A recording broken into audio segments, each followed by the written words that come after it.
Oh, you got try that. Look, man.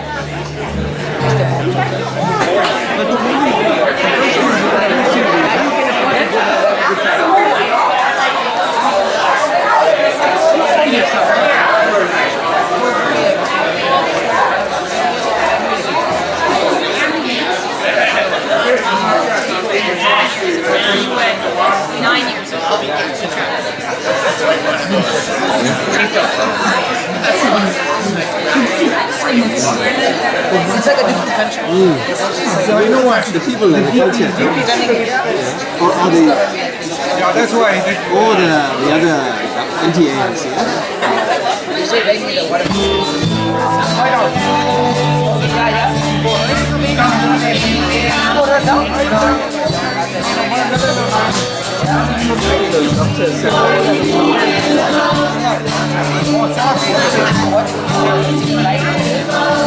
Yeah. No, I stay.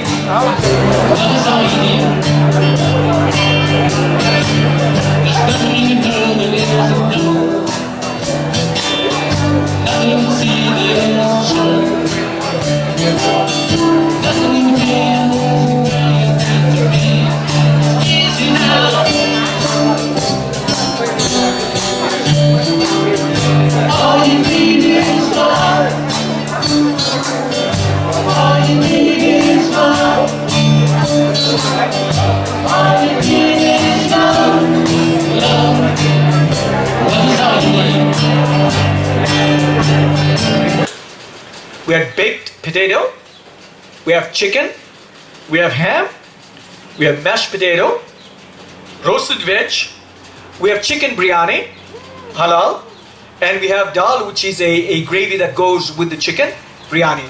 So the caterers are ready for you. So what are you going to do is you're going to line up on the left and you're going to make a loop back and to the servers, okay?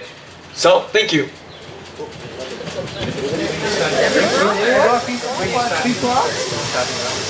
Yeah, the starting, you know, I don't like this nepotism, my baby sister. This is, you know, we normally do it a different way, but you're forgiven. So the tables are in tables, or the tables are table 1, table 2, and table 3. Wow. Somebody, I know some friends in high places. So table 1, 2, and 3, please make your way to the serving table and then please loop back. What are you? Where's table 2, table 3, table 1? I don't have supper. They'll be served, but I think tonight really encapsulated what I think I'm worth or do, I don't know. But one gentleman walked up to me and says, you know, They have to go and get the cow. they had to get the cow? So they said, this song suits you.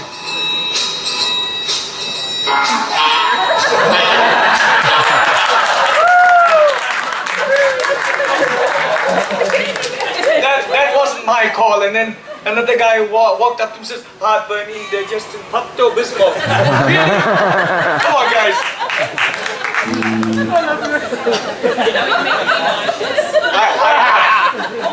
I couldn't help noticing Tim just after the ceremony. He stood in the corner of the table, at the corner, and I said, Tim, and he's playing with his ring. And I said, my brother-in-law, Tim, what is wrong, buddy? He says, I'm still trying to figure out this ring combination. Good one. I didn't hear that before. Tonight we have the privilege of being entertained by our special band, live band, Blind Dog Revival. So give them up for Blind Dog Revival.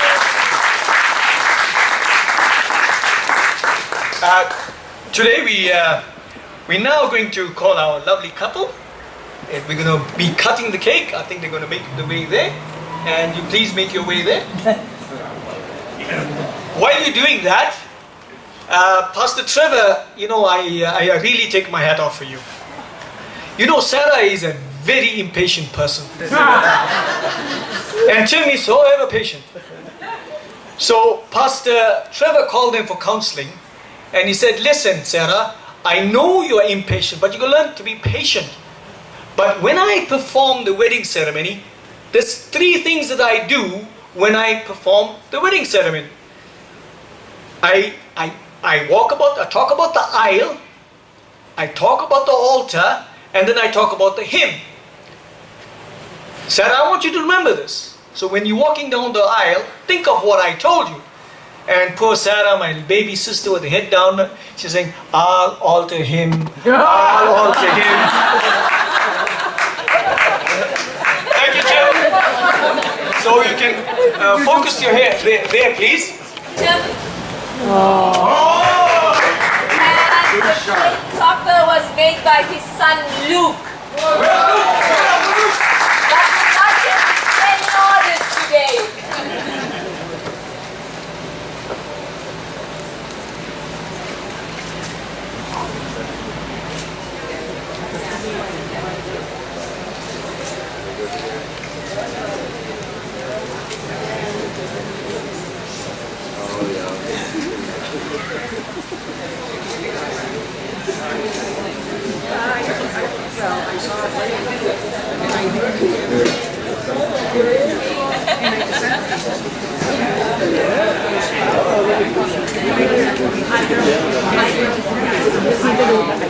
And the cake was made by Aline.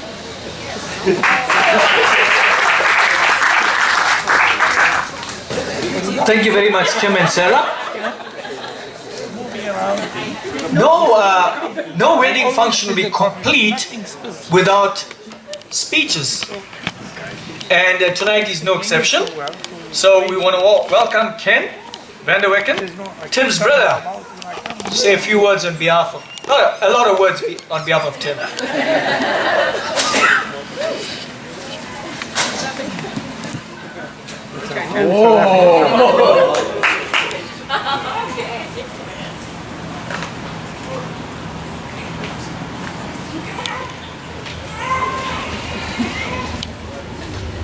Look at this, even this is paint. What a great honor. I've been asked to speak on behalf of Tim's family, and apparently you need somebody of prestige in the family, but they asked me anyway. So, anyways, I'm very much honored to do this, so thank you for that. Watching Tim and Sarah become friends and building a relationship that grows to this marriage is a beautiful gift from God.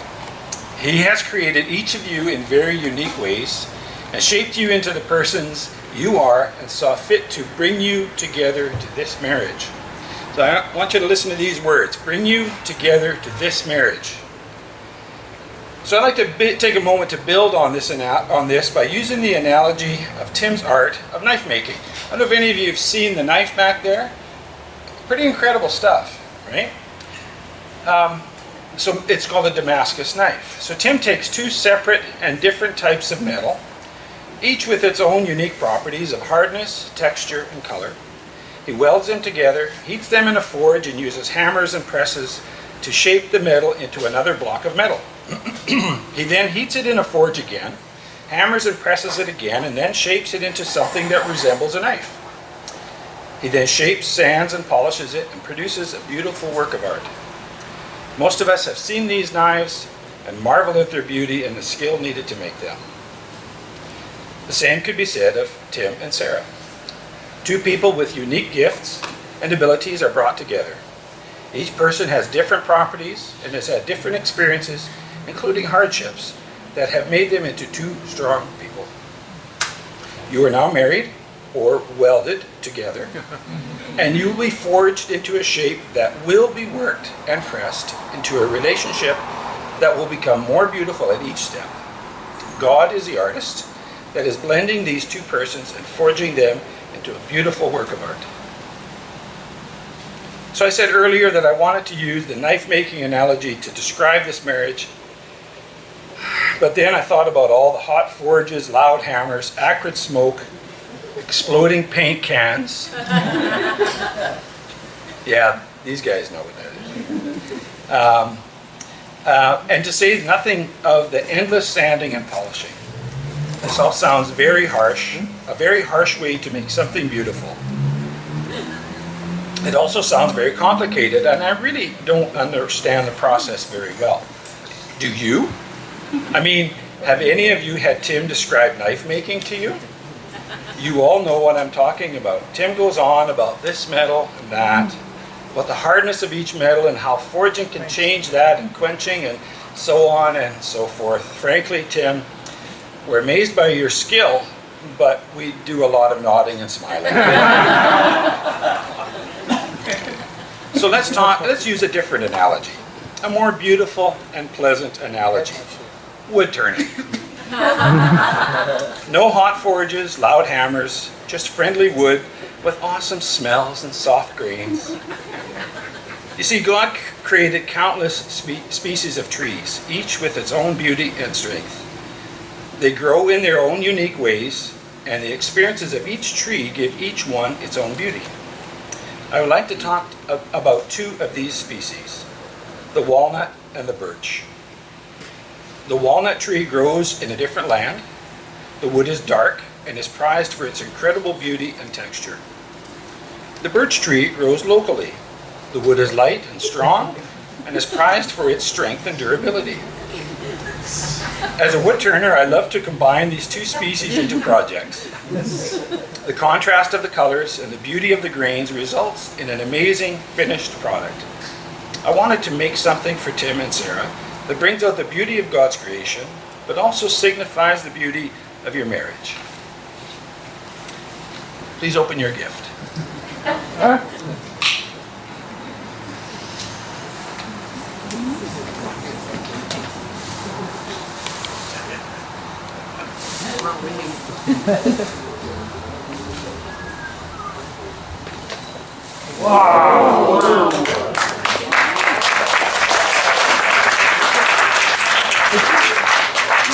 Must be fold over. We're gonna need more cupboards. So this bowl is made out of birch and walnut. I combine these two types of wood to complement the other. On the top and the bottom are the separate species of wood, but in the middle the two species are combined in such a way that it is hard to tell where one ends and the other begins. So it is with you, Tim and Sarah. God has planted you in very different ways and in very different parts of the world with different cultures. Each of you have a beauty and strength that are the result of your upbringing and experiences, and yes, some of those experiences have been very hard. Nevertheless, God has blessed you both and will continue to bless you in this marriage.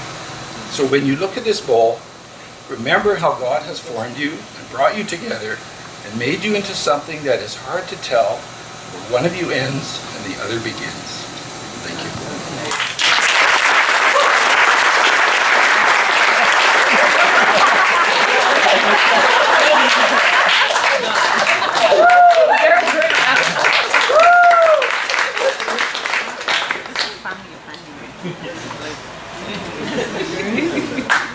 Thank you, Brother Ken.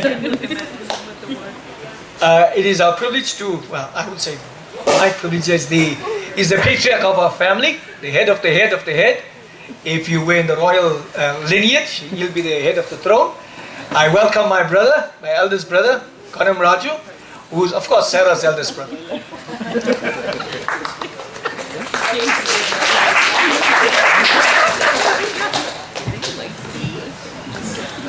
Connections.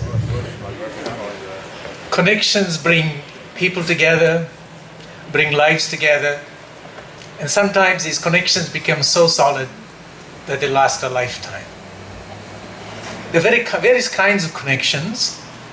There's connections that are formed by birth, connections that are formed by residence, and connections that are formed by faith. Sarah is the youngest of my mother's 8 children. She's the baby. The birth order is important because Tim is the youngest of 6 children from his mother. So both last children. So there is a connection.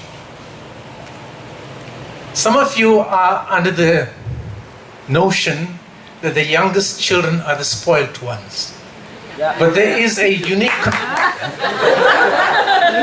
a difference in both these families. And last night I spent a delightful evening with the Vanderwekkens, and I learned something about the members in that family.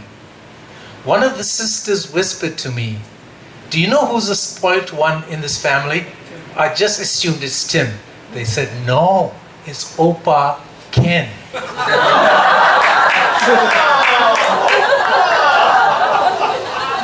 And by some strange coincidence in my family as well, even though Sarah is the youngest, the spoilt brat in our family, see, they're already pointing. The spoilt brat in our family is Pandu, who tonight has earned the title of Pink Panther. So he's the spoilt brat. So birth and the birth order does form connections between two souls. Residence also makes connection. There's quite a link between these two people, where they live. In the mid-1800s to the early 1900s, a number of Indians emigrated from South Africa to various parts of the world. And my grandparents chose South Africa. We were going to Guyana or Mauritius, but they chose South Africa. And at that time, there were a lot of Dutch people in South Africa. They're called Afrikaners. Yeah, buddy? Yeah. And so there were lots of Dutch there, so that's the environment in which Sarah grew up in South Africa. We go to the early 1950s, I think it's 1954 exactly, when the Vanderwekkens decided to emigrate.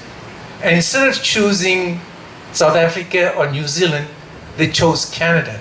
Now what's that got to do with connections? Well, the story doesn't end there. Because in 1976, I decided to come to Canada with my wife and my 2 children. And it was a tearful goodbye at the airport because these 2 young brats were my favorites. Oh, nobody else here. Jan, Ruben, don't tell your father-in-law about this. But, so leaving them was a painful experience, but God ordained it in such a way that both of them landed on this continent. And they chose Alberta as a home, and so did the Vanderwekkens. They moved from BC to Alberta. And lo and behold, Sarah settled in the same community I live in, the center of the universe. Paradise indeed. Barhead. Hallelujah! So I lived in Barhead, and then, of course, when Sarah emigrated, she decided to live in Barhead as well. And Tim, for some strange reason, by some kind of connection, also came to Barhead. So another connection was formed, not just by birth, but by location. But it pleases me so much as a follower of Jesus Christ that there's also a connection by faith. My family first met the Lord Jesus Christ in 1941 when the bombs were falling down in Tobruk. My father was in the Second World War fighting for the Allies. And in his trench trying to dodge the bombs and fearing death, he encountered a British soldier right in the same trench reading a book. And this soldier was so calm. And my father turned to him and said, "Are you crazy? What are you reading?" And he was introduced to the Bible. Years later, my father accepted Jesus Christ, and so did my family. So we were worshippers. The Vanderwekkens have a long history. I was told today, you go back 8 generations when they also found the Lord Jesus Christ. So they worshiped together. By faith, they came together. Now these 2, Tim and Sarah, worshipped in different congregations. I'm not a great guy about congregations. It doesn't matter where you worship. The idea is that we worship God. But some connection drew Tim to Alliance Church. And I don't think it was Trevor. I don't think it was Sarah. I know what it was. Someday Tim will explain to me. And it was there that the faith connection took place. So there's birth, there's residence, and then there's faith that connected them together. But something has to bring them together. Worshipping in the same church is not enough to make them into a couple. And that's where the 4th connection comes in. Now all the Vanderwekkens know that they've got a baker in the family. Somebody is a baker, right? Yes, I heard about that. But I don't know if you know that our son-in-law is also a baker. We heard about this Brent's role. He does not only fix antique cars, he also fixes people. I'm waiting for my fixing to take place, but he's taking his time. So he is the one, the baker. I won't have a dough joke here, okay? This baker here, he's the one that brought these two people together. Another connection. So somebody had to bring them together. You know, the lives are full of connections like this, and I can go on and on. The MC told me I have 57 minutes only to speak tonight, and I was so disappointed.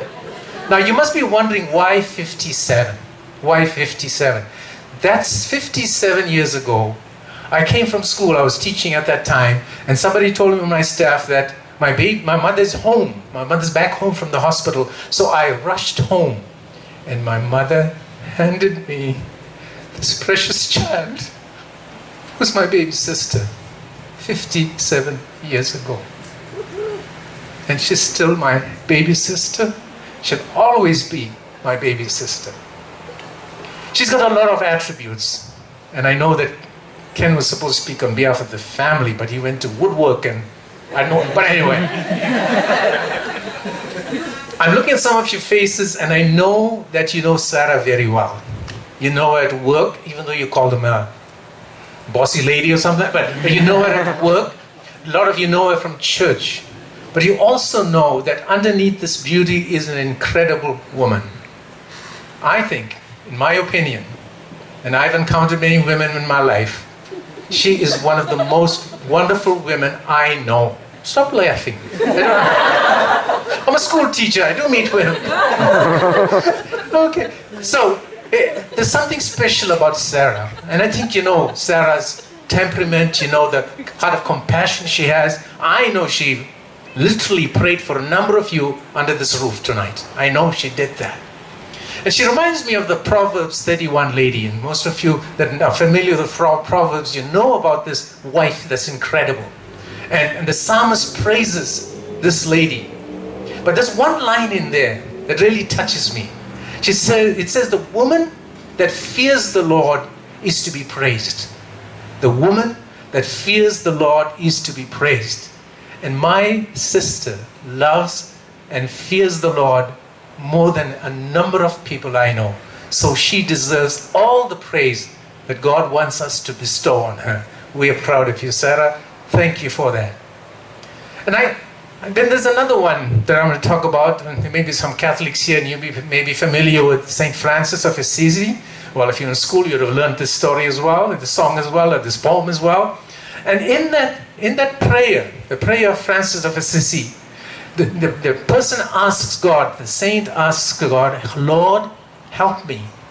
Help me to be so that I don't just want to be consoled, but I want to be a consoler. I want to console. I don't want to be understood, but I want to understand. I just don't want to be loved, but I want to love. I want to love. Console, understand, and love. Now, does that not describe my baby sister? She is a consoler. She is a lover. She understands. She is a wonderful woman of God. And I'm so pleased, you know, when I went to South Africa, Tim, they saw this picture on Facebook with my sister with this foreign white guy. And I said, what's happening here? But I was pleased to know by then, Ken, that your baby brother, he was quite the guy. And you owe me $50. I really advertised this precious person. Sarah, you chose well. I know this videotape is being watched by people in South Africa, and they would be nodding right now. They'll be nodding off to sleep, by the way. But when they watch it in the morning, they will agree with me that my sister chose well. Well, Tim, I know that you'll take care of her. And we have a tradition in our family. I'm the number one of the Rajus that live in Canada. I came first, 1976. And since then, we've had a number of people come. And we designate the people that join our Raju family by number.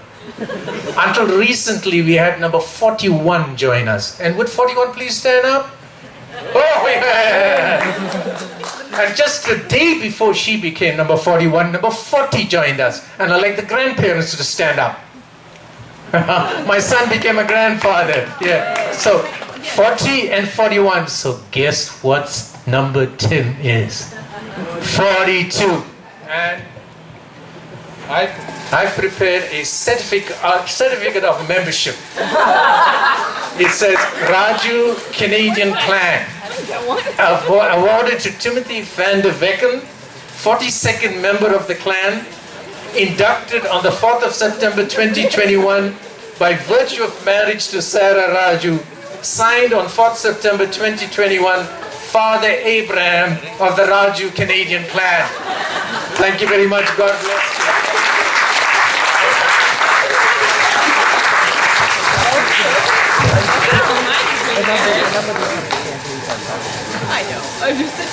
As you're well aware, the Rajus are never short of words. Pastor Trevor, there was one thing that binds them, and I know you taught them in your Bible study. Tim, it says, love thy neighbor. So, they love the neighbor, right? Yes, so, right? Okay. How many farmers we have in the house today? How many farmers do we have? Yeah, 1, 2. Okay, I got to tell you this little story, right? So these two farmers were sitting, and said, what's wrong with our Alberta cows? And they cannot mate with the Alberta bulls. Is there a serious problem? And the guy says, well, I think I have a solution. One guy says, I think I'm going to get some cows and a bull from Saskatchewan. How is that going to solve our problem? Well, they'll mate and they'll have, Anyway, these two wise guys got the cows and got the bull from Saskatchewan. And so now they were sitting and eagerly watching how they're going to mate. So when the bull moves forward, the cow moves back. When the cow moves to the left, the bull moves to the right. And when the cow moves forward, the bull moves back. He says, I cannot understand this. Hey Bob, tell me, man. Tell me, what's this? He says, well, my wife is from Saskatchewan, No? No? You got it? Oh, thank you. She gets it. So being married for so long. You got it, Tim? No. No? He got it. Nobody's got it. Doesn't make sense, Dad. It doesn't make sense. Oh boy. Doctors? Any doctors in the house? No, I'm kidding. What I was trying to say is, when you've been married for so long like me, when I move forward, my wife moves back. So she doesn't want to touch me. So how do you expect to have kids, right? But you have 4.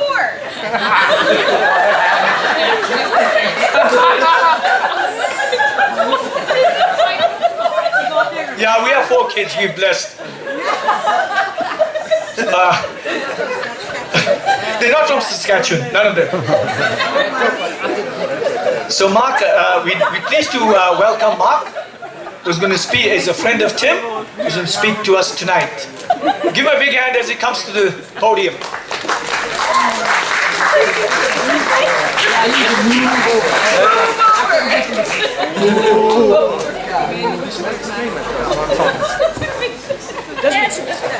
Why would everyone like that? Oh. Forgot my glass. Anyway, can you bring my glass of wine? No. It's so small. Then I gotta hold it and I shake and all that. Can you hear me now?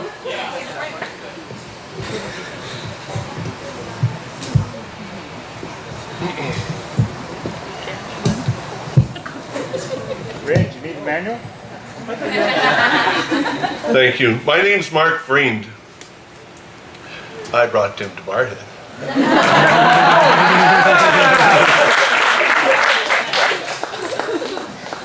Did you want to redo your speech at all? My dad was a preacher, and he used to preach things like marriage isn't black and white. I got that.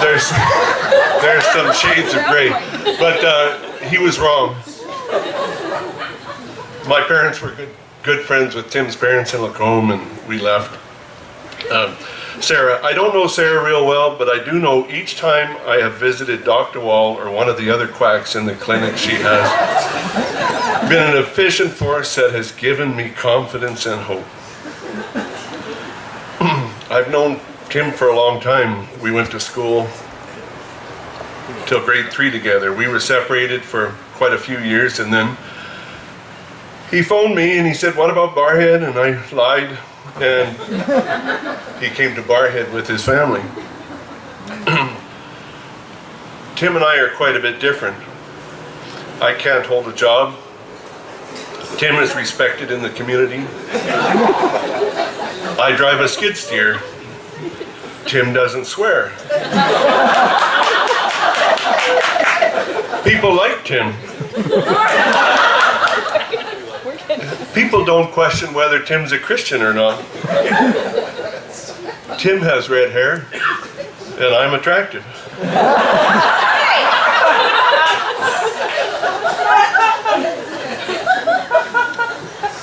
On behalf of Tim, I am offended.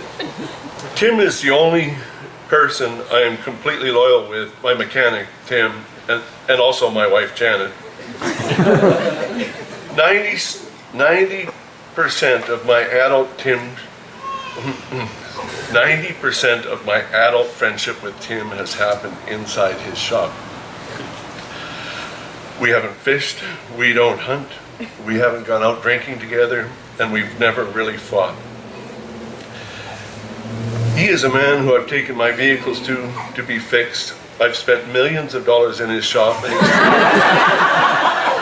he sticks me in the corner with his mechanics.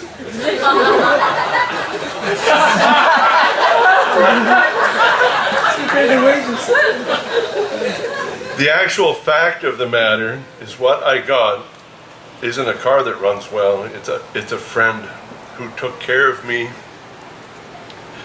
He encouraged me quietly, calmly, made my life better, more hopeful. He wasn't my mechanic, he was my friend. I'd like you to stand with your glass.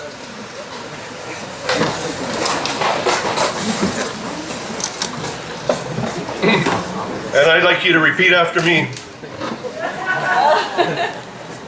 Tim and Sarah made my life better. May God continue to bless them for many years to come. Toast, Tim and Jared.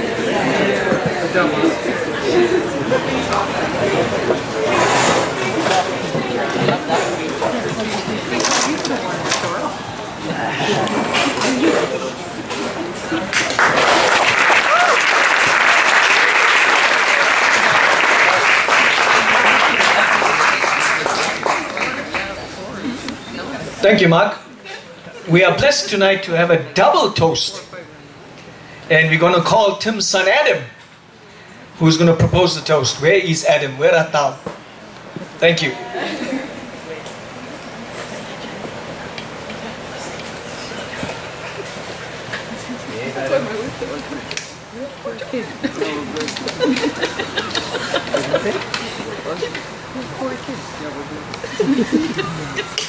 I'm Adam. Tim's second number son. Number second son. I just wanted to talk about the experience with Dad that I've come to appreciate the most recently. I think I've got to experience something that not a lot of people get the chance to, which is to go through very similar life changes as their father at a very similar time. Dad and Sarah got together in a very similar time frame as my wife Carrie and I, and got engaged the same year as us, and later married a few months after us. As a result, Dad and I have had some incredibly meaningful conversations about new relationships, around navigating partners that are fairly social and outgoing while we are not, around thoughts regarding engagement or around wedding planning and deep hopes for marriage. On top of this, Dad and I seem to process things in a very similar way, which is to say, quite slowly. It's been so valuable to talk to late into the night with someone who seems to connect deeply with how I process the world, and someone who speaks as calmingly, listens as carefully, and replies as thoughtfully as my dad. These late-night conversations have been incredibly meaningful to me, and are something that I treasure as much as the physical things, like the bonfires raging too hot to get near, putzing away on separate projects in the workshop, or long-running late-night MASH marathons. At my wife Carrie and my COVID wedding reception, we hastily made up a game with the 10 people we were allowed, where everyone needed to create a word out of random Scrabble tiles and present a speech based around that word. While many were nonsensical, Dad's was quite beautiful, so I'm going to regift his own advice. Dad's word was wait, and Uncle Henry touched on this in the ceremony as well. For Carrie and me, waiting looked like remaining faithful through the multitudes of wedding plans that were being written and rewritten as COVID changed our plans week to week. Although the theme of faithfulness in the waiting applies to Dad and Sarah as well. Faithfulness in the season of waiting is understanding that God's timing is quite different from ours, and holding on to the hope and the joy that comes from this. One important feature of faithfulness in the waiting time is remaining active during the wait. A time of waiting is not a time to passively wait for good things to come your way and not put any effort in, but a time to stay fully engaged and be open to God's word through us during the wait. Whether this looks like stepping outside our comfort zone or simply praying deeply and often, Dad and Sarah truly show faithfulness in the season of waiting. I wanted to share one final word that was part of a Bible passage spoken at Carrie and my wedding, from Romans 12, verse 12. The section of this chapter is entitled Love in Action. The verse reads, "Be joyful in hope, patient in affliction, faithful in prayer." And this verse very aptly describes Dad and Sarah. Not only are they active in their love for each other, but they show their love through each other, through their loves for their families, their friends, and their community. Through the seasons of waiting, and the seasons of changes, and the seasons to come, Dad and Sarah, I pray that you continue to put your love into action by remaining joyful in your hope, ever patient through affliction, and always faithful in prayer.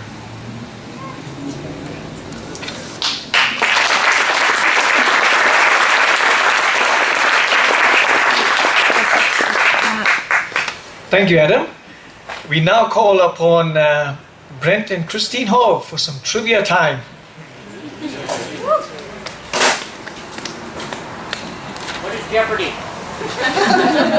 Not the right answer to that question. Having a brother like you. That's tragedy. You mean God.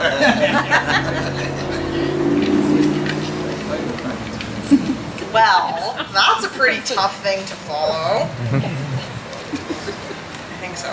I'm short, sorry. Okay, so now a surprise that was not on your order of events. We're gonna play a game. Who likes games? That was not very enthusiastic, by the way. We're actually going to play a Tim and Sarah trivia game to see who knows them the best. So this is how this will work. You'll be on the same team as the other people at your table. We'll ask a question, and the first person to stand up. They have to stand up. If you sit and yell the answer, it doesn't count. You have to stand up. We will call on them, and if it's the right answer, then what is the? Sorry, apparently my instructions didn't make a lot of sense. She scribbled out a couple things. I did. Oops. So okay, stand up, and then we will call on you, and then you get to yell your answer. And you can talk about it amongst your table first, and then we're going to keep track. And the table with the most amount of points will get a prize. What's the prize? I'm not telling. Surprise. Okay, are you guys ready? Yeah! No!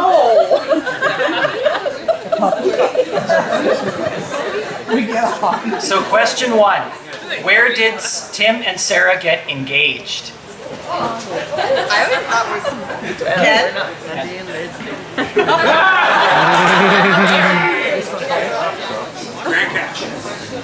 Can you be more specific?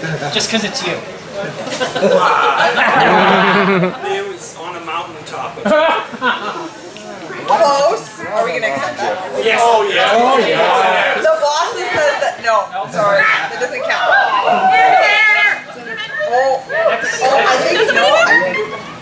Dr. Krantz. Okay, yeah. Oh, don't pick your Dr. Branch. Could it be the cardinal divide in Kettleman? Yeah. What table are you? We're 7. 7.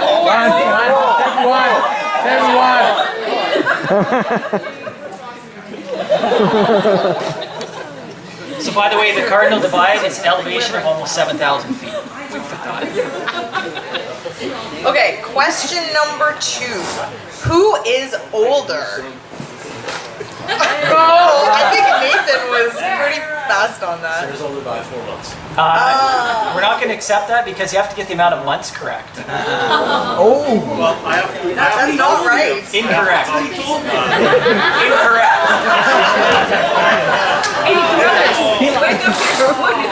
Tim loses a point. Do we accept that since the answer? Okay. Okay, we'll take that. It's actually 7 months, but that's okay. Yeah. Table number 2. Table 4. Yeah. Okay. So if anyone was paying attention earlier, which family member played a major role in Tim and Sarah meeting? Uncle Gunham. Right. Stand up. Christine with the sign. I actually can take no credit for that. I thought so. We get a point, right? 3? 1. Who made the first move? And by move, I'm going to clarify, like not like first kiss move, like who contacted who first. And I think Sarah was actually up I'm first. gonna say Auntie Sarah. Yeah. Texted him first. That is correct. Yeah. That's really 4.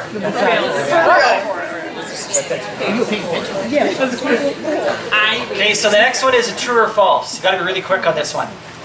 Tim's favorite hobby is crocheting. Sorry. I thought I was no way. No, no. Yes, it was here. I think it was actually Ken again. I have to A big fat false. say. Yeah, it's a secondary. Okay, next question.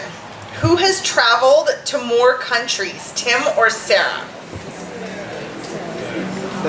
Technically, you stood up first. Yes, that's correct. Oh, yes, we mean. Okay, no.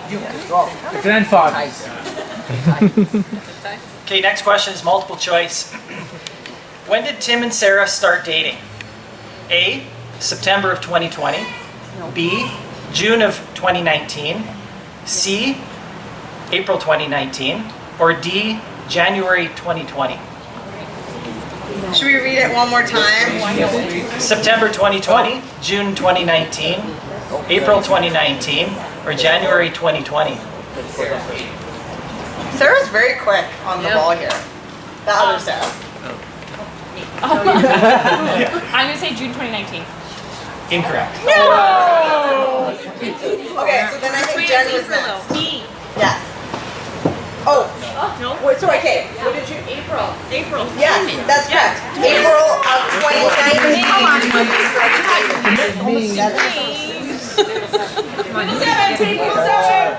I know, it's just funny because now this is your fault.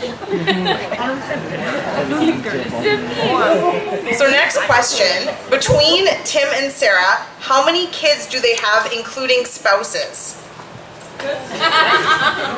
Uncle Gunham? 6, 7, 7. What's your Final final answer answer? is 7. It's correct. Yes, that is correct. Kevin, I got ya. Who is a bigger fan of country music? Go for it, Ken. Oh.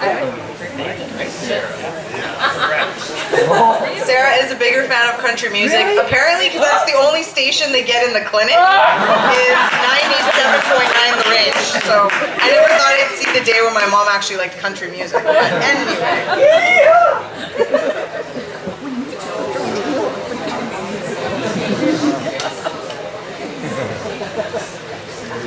We're done now, right? Okay, 2 more questions. Oh. Where was Sarah born?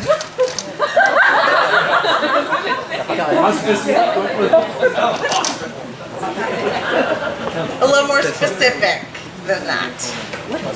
Do you know the town that she was born in? Born Port Shepston in a clinic. Harvest and gathering. We can't dispute that fact.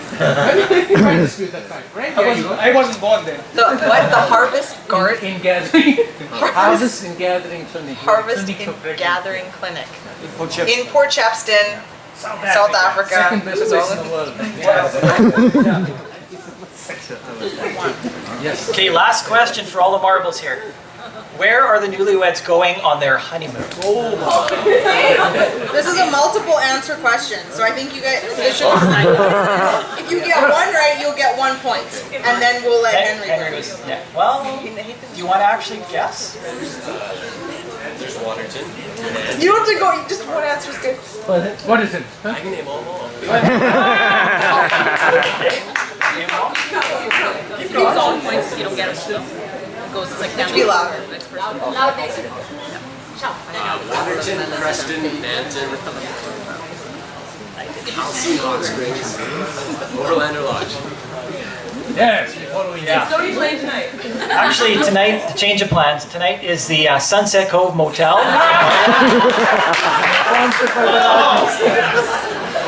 Henry, do you have any more to add to that list? Because he did miss two, I think. Two, I think he missed. Sunset Cove was one of those. So the other two, or Jasper, is that the overlap? Okay, so Jasper was already mentioned, and the other one is Revelstoke. Okay. So they're doing a road trip through Alberta and BC. Samson and I. I have a biased opinion, so I can't answer that. How many points does he get for that? One. What? 100%. Maybe name 5 things. And the winner is. You want it. Winner is table 1. We hope that you all learned maybe a little things about Sarah and Tim that you didn't know before. And they're under the impression that this prize is a good thing. They don't really know. We're going on the honeymoon.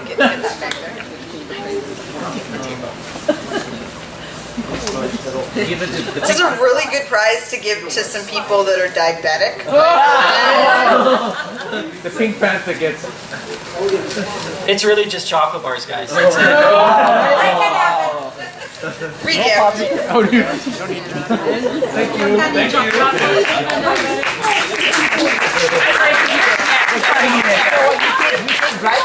I think grapes. Okay, and one more thing that we're gonna do. You were there.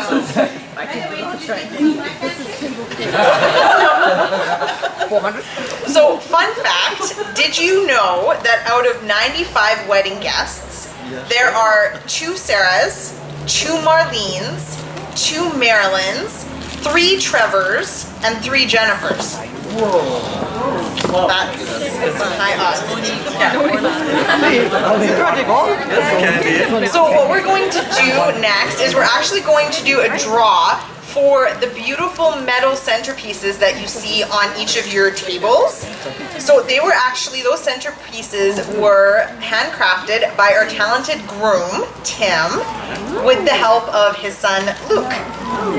So we're going to draw names to see who from each table will get to keep the centerpieces with the plants in them. And if you choose to pass on the gift to someone else on your table, you may do that as well. So I think there are 13 centerpieces. Okay, so Brent's gonna draw the names. So first name we have is Marilyn W. Should we redraw yours? Should we redraw yours? Okay. Okay. Marilyn has one already, actually. Marlene M.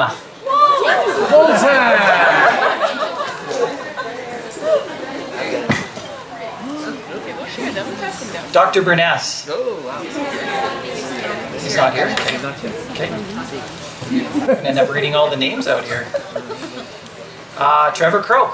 Whoa, fast.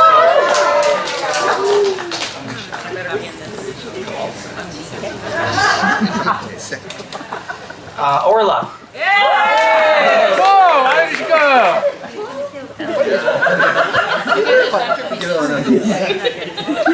Janet Aaronholtz. Oh, yeah. Oh, but how does that work if they're at the same table? So you and Pastor Trevor have to fight for it now. They're at the same table. And Audrey? Audrey's at the same table too. Oh, different table. Okay. Like way back then. Oh, okay. It's like that. Jan? Oh, not you. Oh. Siggy?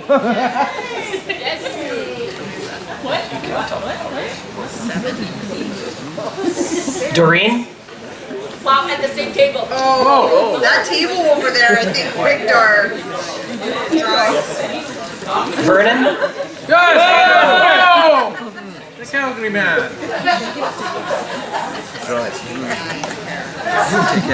Peter Brower?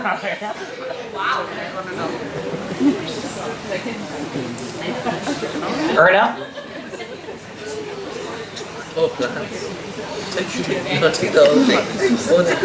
Sarah, and I'm assuming not the bride. Yeah. Not that the center either. Roger. Oh! The center either. Only other Sarah. Two Sarah. Wayne Clufus? Okay, I think you're in.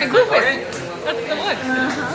He said So yeah, just find whichever one is not taken. They're all basically the same, so they're a nice gift. Don't take that one. It's mine. What? Do I have to go steal these ones? I will. Just a couple words from us too for you guys on your special day. This day for me, and I'm going to speak for Christine on this too, I guess, is very special because I have seen you guys fall in love. You guys became friends, fall in love, and it's just amazing. I'm glad that I did have a bit of a role in it, but it is God's role, and I'm very blessed to see you so happy and so excited, and just really happy with the next chapter of your lives. I'm proud of you guys. You're not my kids, but I'm still proud of you. Brent pretty much summed it up for both of us. Congratulations to the both of you. We are so overjoyed, over the moon happy to see you two so happy. And we're just really looking forward to what this next chapter brings in our lives, and looking forward to just all the awesome memories that we will make as a new family. So congratulations. Love you both. And I got to pick my own brother, or my own father-in-law.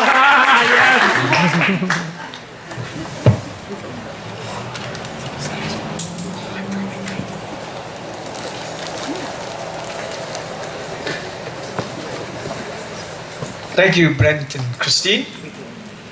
Now comes our favorite part, my favorite part of the evening, dessert time. So we have the music playing while dessert is being served. Thank you.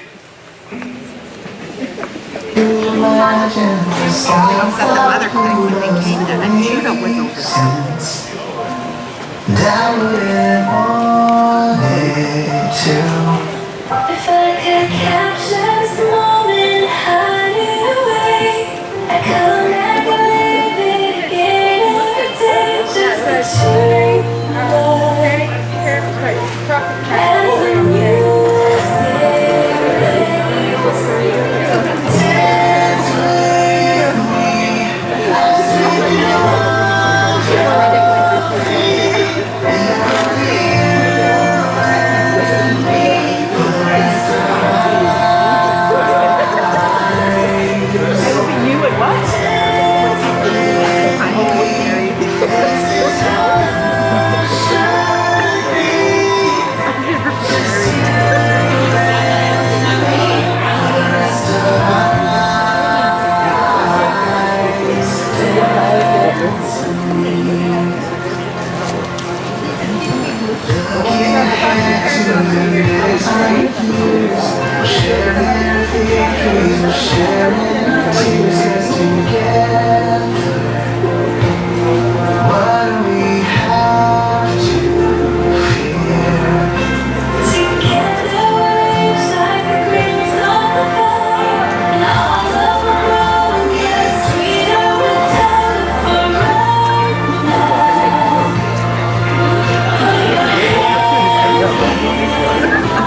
I hope I can see what I've written here.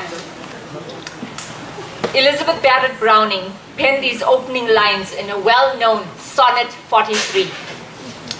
How do I love thee? Let me count the ways.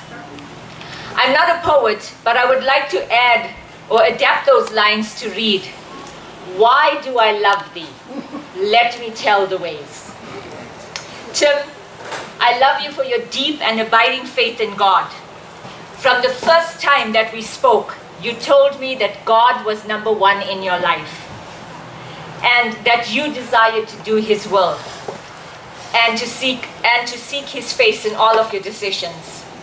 I love your desire to read His word daily and for the fact that you are a man of prayer. I love you for always being so thoughtful and considerate. You were there when I needed you the most during my own health issues.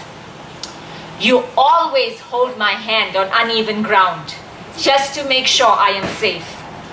Whether it is climbing up Whistler's Mountain, or the Cardinal Divide, or down, down, down to Muskeg Falls, you always got my back. I love that you also hold my hand, even if you're just going for a walk, or just on a drive. And also for their sense of adventure. I have to tell you, I have walked through overgrown trails. I've walked on broken bridges. I've been threatened with the scare of bears. But Tim, instead of these things freaking me out, I'm actually all for it, just because you hold my hand. I love our drives together, discovering roads around us, and the countless times you bought me ice cream on these drives. These trips have been filled with lots of laughter because of your great sense of humor. I love your craziness in driving all the way to St. Albert at the beginning of COVID restrictions when we couldn't go into the Starbucks, through the drive-through, bought the coffee, sat in our vehicle, and you endured the curious onlookers who wondered, what are these crazy people having their coffee in the vehicle? Tim, I love your morning, midday, during my lunch break, I might add, not during work hours, and evening texts. I am so thankful we have a plan that has unlimited data. Ken has already alluded to the bladesmithing analogy, but I just want to say you have introduced me to a whole new world because of your love for bladesmithing. Your whole face lights up when you talk about this passion, and it is wondrous to behold. What I love most is that you do recognize that it is a gift from God and that you need to be a good steward of that gift. And even though we all, a family, tease Tim about being obsessed with blade making or anything related to knives, I have to say you always, from the moment we met, have put our relationship a priority, and your hobby has never robbed us of our time together. I'm so thankful that in God's timeline for our lives, He took the raw steel of our lives, forged and shaped it into this beautiful Damascus pattern called Tim and Sarah. And my prayer, Tim, is that together we would be used by the master craftsman for His glory. Tim, you have asked me to be your wife at an elevation of almost 7,000 feet. With God's help, I pray that our marriage will soar to the highest heights. We have had some of our deepest conversations at Starbucks, and I promise you I'm not getting any royalties for promoting Starbucks. It just so happened that we've had some of our deepest conversations at Starbucks, sharing our joys, sharing our sorrow, laughter, crying, pain, and all the excitement of discovering each other. And so, it is extremely fitting that a gift that I have for you, by the way, Tim bought me beautiful gold earrings that I'm wearing. I can't match the gold earrings.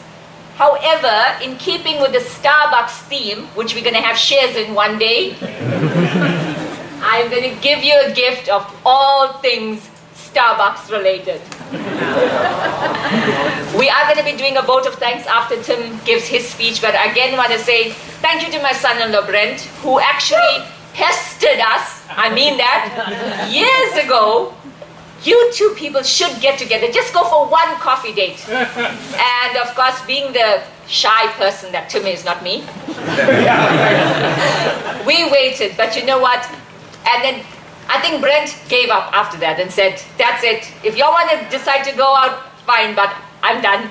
Although he, on the odd occasion, still brought the topic up. But in God's perfect time for our lives, we chose the time that we did to actually initiate a friendship that we, at that time, didn't know would lead to this day. But who can resist a handsome face like this?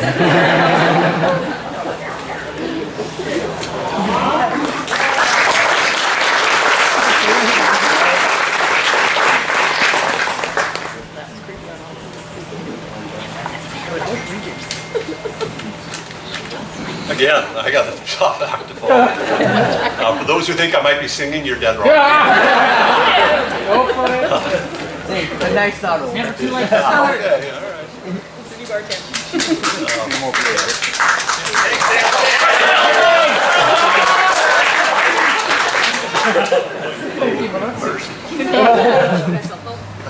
No, I'm all right. I try to read my own writing, which is really interesting.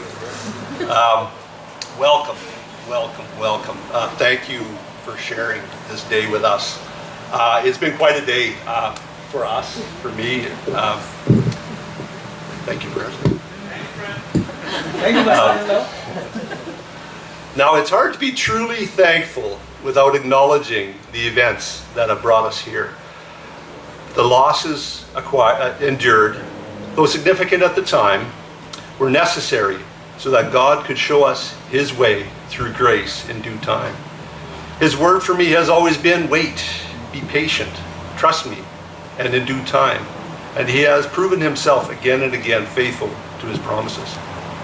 I would like to thank and acknowledge those who God has placed in my life. Good friends, loving family, great kids. They were with me in the dark times and now celebrate with us here today. I would like to acknowledge the legacy of my parents. My dad, whose wisdom and faith I am truly thankful for. His wisdom through life experiences and his faith have impacted me every day. I was lucky enough to, I got to back up a little bit. I would have loved for Sarah to meet Dad, and I know that one day she will. I had the privilege of working and apprenticing with my dad as a young man, and his values and integrity have impacted me and affected me to this day. I would like to thank my mom, who is with us in body, but whom Jesus is gently nudging towards glory. Here, her practical wisdom and strength of character impact me as they do my siblings. I would like to acknowledge my siblings, Anne and Charles, Marilyn and Henry, Betty and John, Ken and Marlene. They have given me an example of what it means to be godly couples. Thank you. I would like to acknowledge my kids, Adam, Adam and Carrie, I wrote this up, and Nathan. Your strength and resilience impact me, inspire me as well. I'd like to thank Brent and Christine and Adrian, who have accepted and welcomed me, not as a replacement, but as an addition. I thank you. Especially, I thank God for Sarah, who, by His leading, has come into my life. It's been a blessing to get to know you these last 2.5 years. It amazes me how God has used situations and circumstances to bring us together. We were both content and happy in our single ways, but God had so much more for us in store. It's been quite a ride.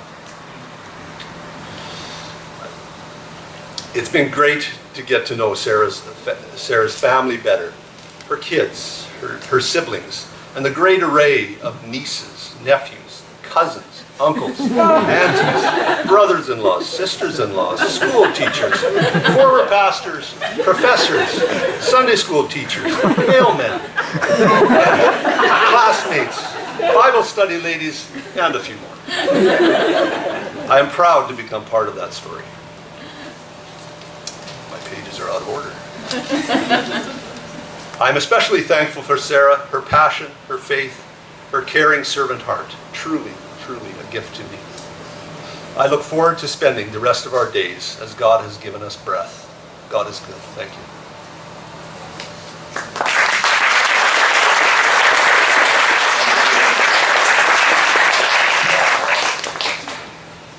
We would just like to do a vote of thanks, and I actually didn't know what a vote of thanks was, so I learned of that. We would like to thank those behind the scenes and in front of the scenes. We would like to thank our officiating ministers, Pastor Trevor, Pastor Henry. Thank you, thank you. Our pianists, Gloria Crow and Ronald M. Ruder, did a fabulous job. Our Master of Ceremonies, Pink Panther. It's a confusing cow joke. She'll explain later. Our sound and media people at the church, Steve, Irwin, and Stan Prakash for videotaping the reception. We would also like to thank especially the Hurt Gardens, Inga, Kuhn, Eileen, Colton, and their staff for their willingness to host this large gathering and for all their help in getting this place ready for the catering and the delicious meal and wedding cake. I think if we can give them a hand.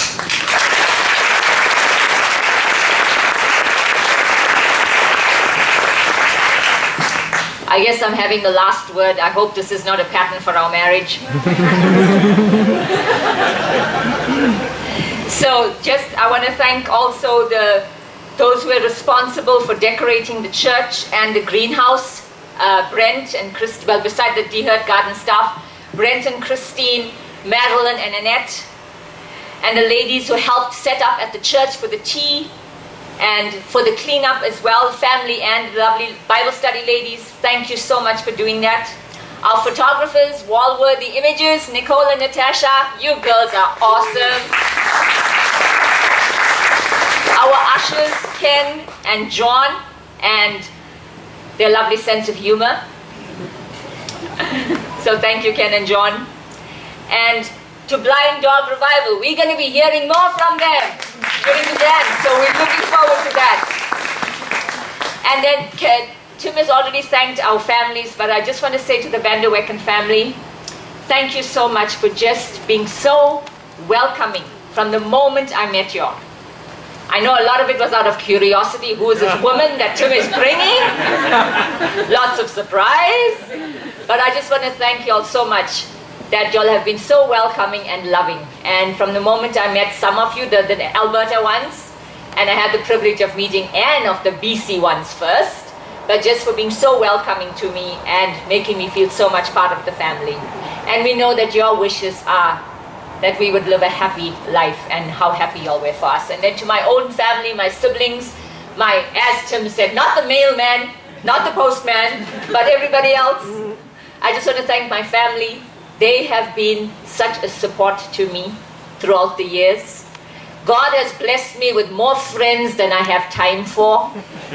But I'm so thankful for that because God has blessed me with some of the best friends anybody could ever hope for. The ladies who love me and support me, who have been there through my ups and downs. And so you ladies, you know who you are. I love you dearly. And then my brother and his family own a company called Blue Ship Digital, and I'm not getting any proceeds out of that. But our wedding invitations, our programs, our program sheets at the church, the stuff that's on the table, the name cards, and etc., were done by my brother and his sons, especially my nephew Travis, who worked really hard. I still have not received the invoice, and I don't think I'm ever going to see it. But thank you so much. And if we have missed anybody, we apologize. But to each one of you for being here. Now, I'm just going to, not embarrass, but maybe surprise a gentleman who's really quiet. Ewald Arenolds, it's his 70th birthday.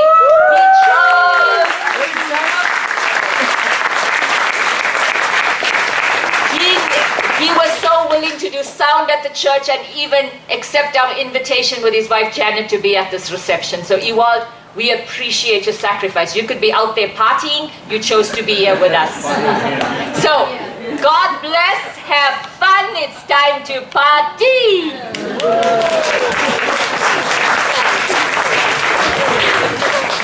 Thank you, Sarah. As we bring this evening to a close, I guess we all had a lovely time. But Tim, there's 2 words of caution, my brother. I used to steal my sister and go for long road trips. My brothers and I used to go, and we used to buy ice cream. And we used to spoil her rotten. Don't miss that trend. Don't mess it up. The second one, last week, my sister came crying. I said, what's wrong, my darling? She says, you know what, brother? Tim loves Blade Smith more than me. So I asked, who's Blade Smith? No, it's his hobby. So good night, everybody. Have fun. And music will start. Line Dog Revival, take it away.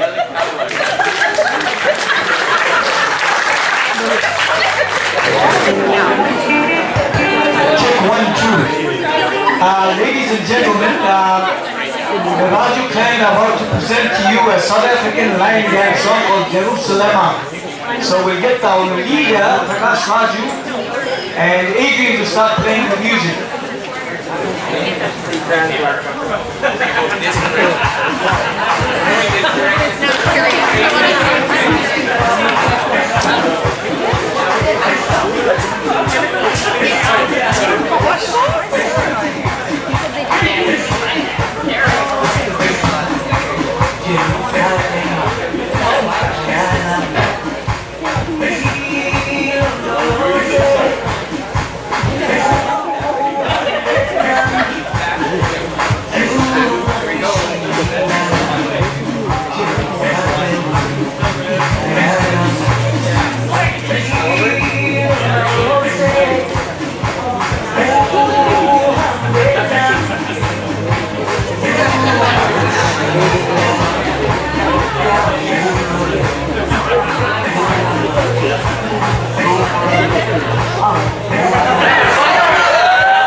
Anyone knows that you can join us?